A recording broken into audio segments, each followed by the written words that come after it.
Shalom, amigos! O sangue de Yeshua, o que ele opera? Sem sangue não há remissão de pecados, está escrito em Hebreus. Será que mentiram para você? Será que mentiram para nós?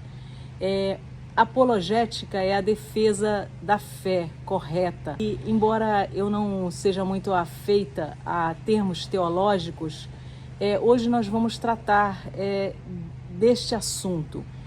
Para entendermos, porque Paulo aconselha a Timóteo, e é um conselho que cabe a cada um de nós, a sermos manejadores da palavra da verdade, para não termos do que nos envergonhar. Então, esse é o conselho e precisamos de fato. Por quê? Porque o aviso é que o povo é destruído por falta de conhecimento. Então, a falta de conhecimento destrói. E o engano, o que é? Qual é a diferença entre engano e erro? O erro nós facilmente rejeitamos, mas o engano é quando há uma parte significativa de verdade, de coisa correta, boa. E aí, um pouco de erro opera o engano, que leva muitos que, por seu desconhecimento, ignorância, mesmo que seja de boa fé, né? A gente não está questionando a kavaná de cada um, é o Eterno que sabe. Mas ainda que seja de boa fé, o engano, ele é um perigo. E nós precisamos nos preparar e manejar a Torá de modo a não cairmos nesse precipício que é o engano. Este é o nosso tema, como entender o sangue de Yeshua. O que o sangue de Yeshua opera, como ele opera e qual é o ensino da Torá. Vamos lá? Para começar, nós vamos fazer uma oração para o estudo da Torá.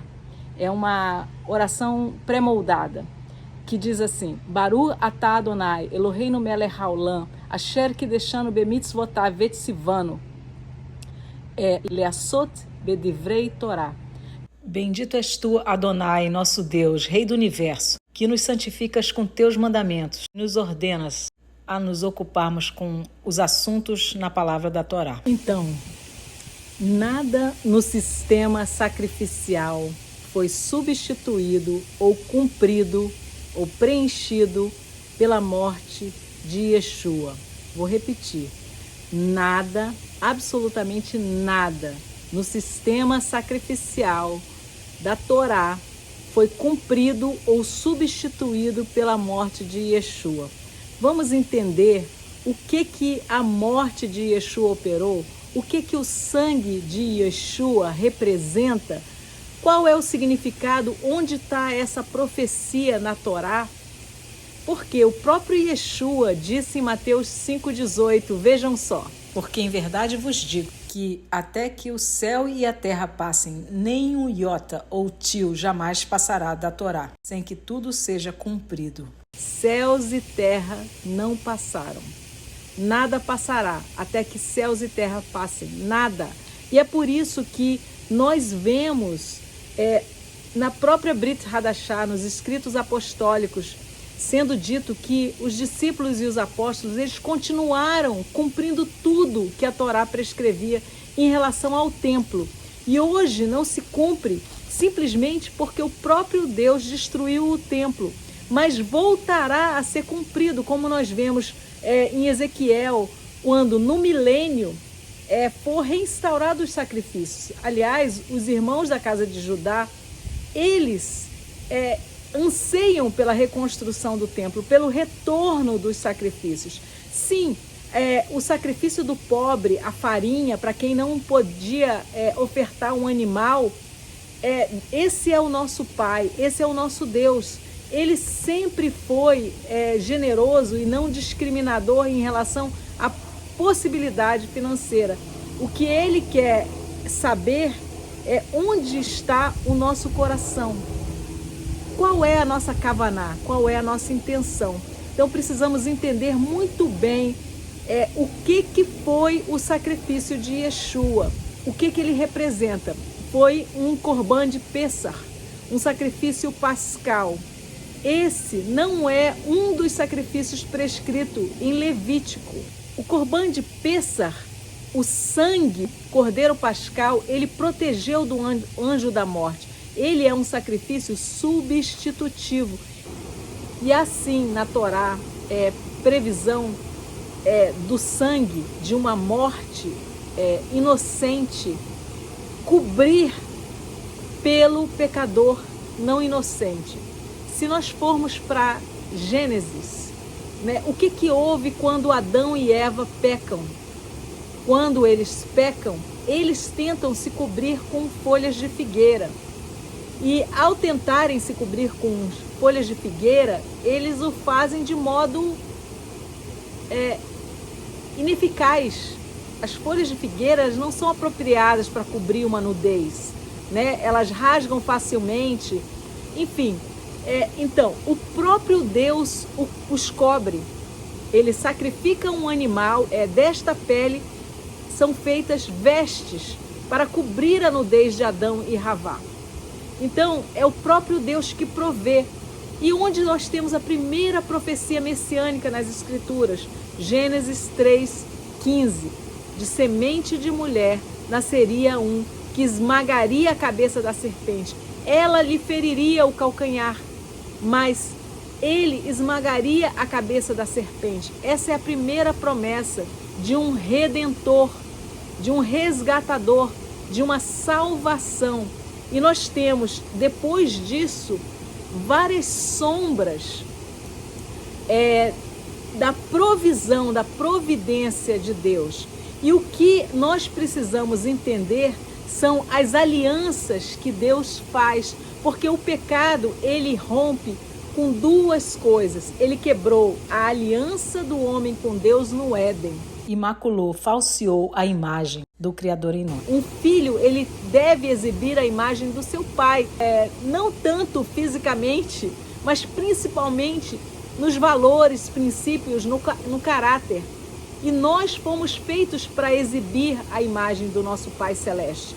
Só que desde Sete, nós vemos que Sete, ele nasceu à imagem de Adão já.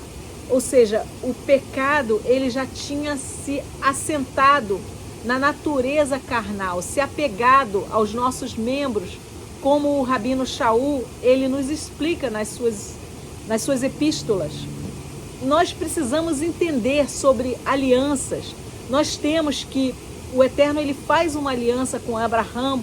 Quando ele põe Abraão para dormir, Abraão pede um sinal dessa aliança, dessa promessa.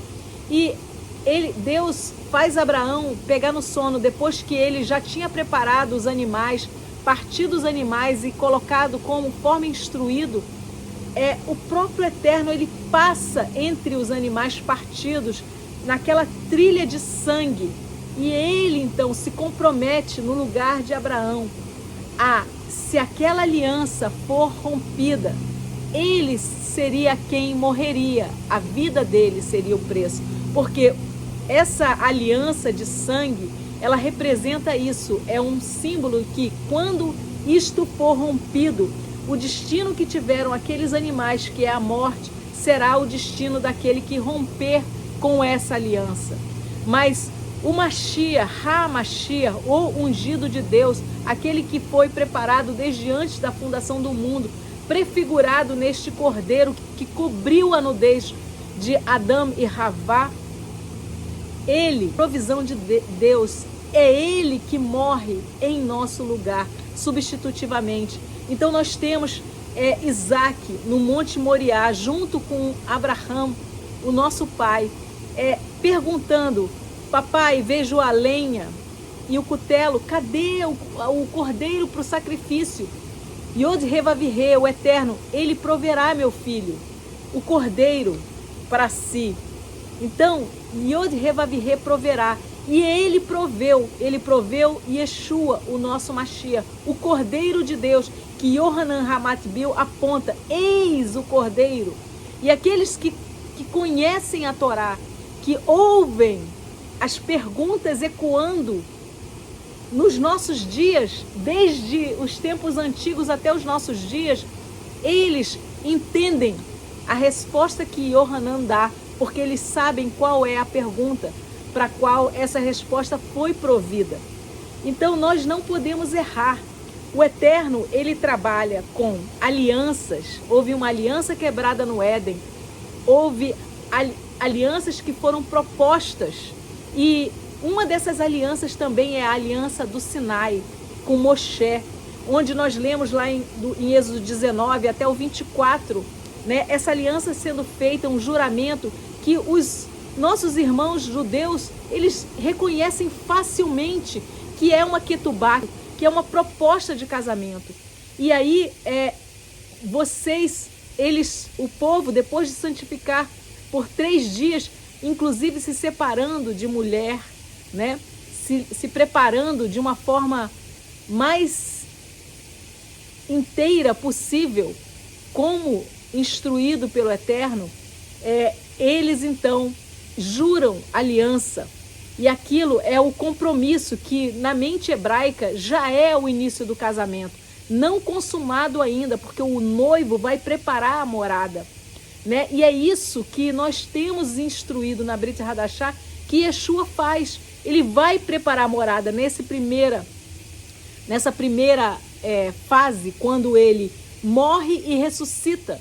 E ele diz isso, e ele explica lindamente sobre como ele está prefigurado em toda a Torá, em Lucas 24, para aqueles discípulos no caminho de Emaús. Nós não podemos errar, nós precisamos manejar essa escritura, essa Torá, entender os sacrifícios, o sistema sacrificial.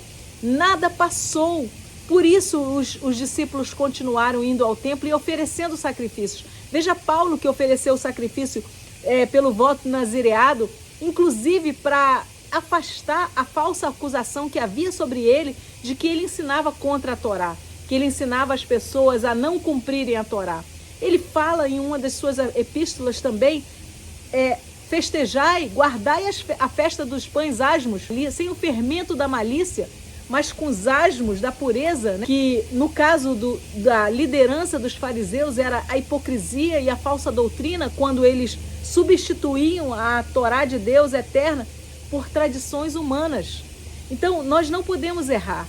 E conquanto seja verdade que o sangue de Yeshua não está prefigurado no sistema sacrificial, não é verdade que a aliança que ele cumpre não está na Torá, pois tudo que está na Brit Hadashah é Torá pura. Nós precisamos enxergar e entender para não errarmos.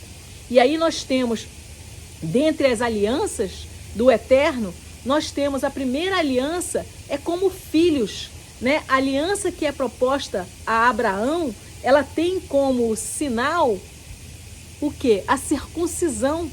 E é interessante que nós não erremos que as alianças de Deus, quando violadas, elas têm pena de carete, de corte, serem removidos do povo. Lembrem que o incircunciso não poderia celebrar a Páscoa. Aquele dentro do povo que não fosse circuncidado. Por quê? Porque é uma aliança, né? E quem não celebrasse a Páscoa seria cortado do povo. Está escrito. Então, as alianças de Deus, elas têm pena de carete, porque elas prefiguram algo muito, muito importante para nós, para a nossa instrução, para a nossa vida, né? Então, nós temos a primeira aliança da circuncisão, quando nós somos chamados a ser povo como filhos. Então, as alianças de Deus, elas são alianças que independem do sistema sacrificial, que estão também na Torá.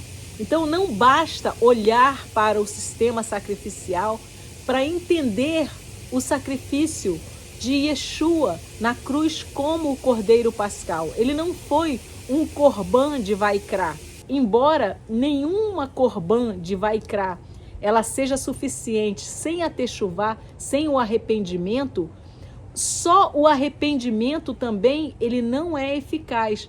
Veja que em Yom Kippur, o sumo sacerdote, ele confessava todos os pecados do povo sobre a cabeça do bode para Azazel, aquele que ia ser enviado para o deserto, né? E, na verdade, eles aguardavam ansiosamente para saber se este tinha sido aceito ou não pelo Eterno. E até enquanto o templo esteve de pé, Está nos escritos rabínicos que havia uma fita vermelha que era colocada na porta do templo, e quando Deus recebia aquele sacrifício e outorgava o perdão para o povo, aquela fita se tornava branca. E após a morte de Yeshua, nunca mais a fita ficou branca.